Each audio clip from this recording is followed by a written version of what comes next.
Guys, it's me, Josie Goldberg with the Hollywood Times. And, as you know, you guys have seen me on Dr. Phil, Spoiled and Entitled, and Dr. Phil put my brand. I had clothing, jewelry, but I did have perfume and a makeup line. And my shows are still replayed to this day. So what I did, because I went to school, I went to college, I went to LMU, I was a business major, I opened up my own corporation, I paid a lawyer, an entertainment lawyer, I filed with the USPTO. Thank God I had horses that won for me, and they paid for me to build my brand.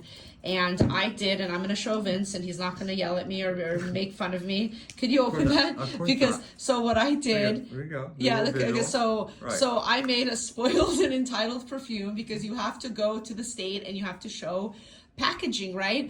So in my brain, I got stuck. I paid the licensing, I had a publicist, and my brand got featured on network TV, and I had like 4 million hits on Dr. Phil, and I put all this money, and then I'm like, okay, now what? So for the people like myself out there, where my brand is still on hold, say they have a brand, what's the next step? Say somebody was to come to you like me, where they have the license, the brand, they made the sample of the packaging. Right. Okay, now what? Now the main thing, it had to be done mass produced, right? So the main thing is, if your money you put in, we want to try and get your cost of goods as low as possible to make you successful. So how would I get my Spoiled and say my career goes to the roof? Yeah, so if you would have brought this to me now, the way you have it, which is right fine, now. which this we consider a benchmark, right? Because you didn't really get it to the market place. I would then reverse engineer and/or copy the fragrance that you have, or create a new one. I never had a fragrance. Yeah, so we would create it. Okay, so how much does that cost? Say I was That's to come about $35,000 roughly to do the fragrance itself. Okay, so I was to come to you, and I would say I own the licensing, I own the trademark, I have everything. Yeah. So it costs $35,000 to make a fragrance. And then what?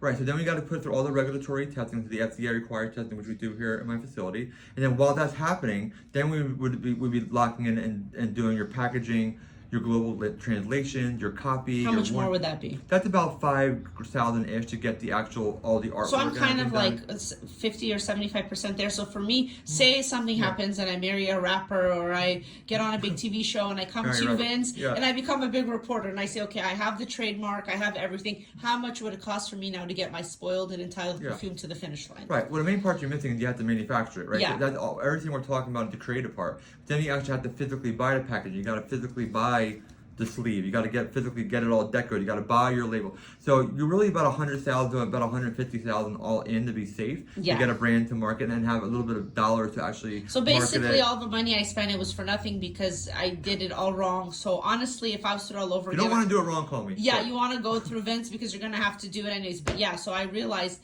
when it comes to licensing, and guys, when I was young and I was coming up, unless you had a TV show, nobody would tell you how to do the branding. When you're on a network TV show production, and like people like Dr. Phil, Dr. Phil offered me my own show, but he wanted 98% of my licensing, and I was going to be left with nothing anyway. So, at the end of the day, the key to make money is you save your money, you hire somebody like Vince, and you do it the right way. Because if you try to do it, if you think you can go around and cut corners, you're going to be back at square one, like me. And I'm not embarrassed, because I failed. And I'll tell you guys all one more thing.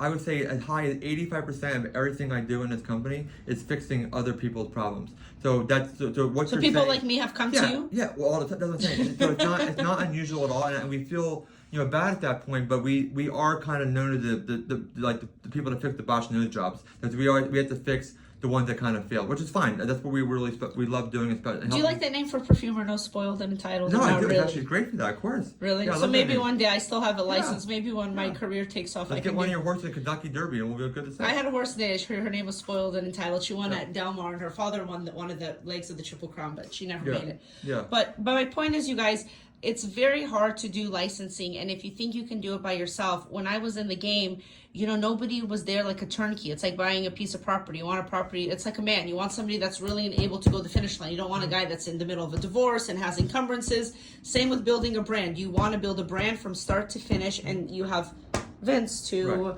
help you. So for my viewers out there, start saving your money. If you make it big, try to save at least, we're talking about 125,000 cash. 150 to be safe, to have a little cushion. 100 cushion? Okay, cool. Yeah. Okay.